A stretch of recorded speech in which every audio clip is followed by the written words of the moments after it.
Blackthorn is a berry-producing tree native to Great Britain and throughout most of Europe, from Scandinavia south and east to the Mediterranean, Siberia and Iran. Blackthorns are small deciduous trees, also referred to as sloe. They grow in scrubs, thickets and woodlands in the wild. In the landscape, hedges are the most common use for growing blackthorn trees. The blackthorn is an extremely useful shrub.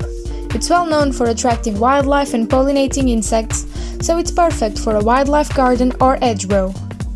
The fruit is used in condiments and most famously to flavor gin.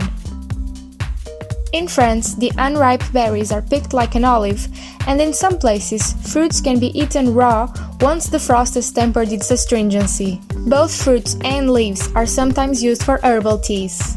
Plants can be grown from seed or from suckers planted in the spring.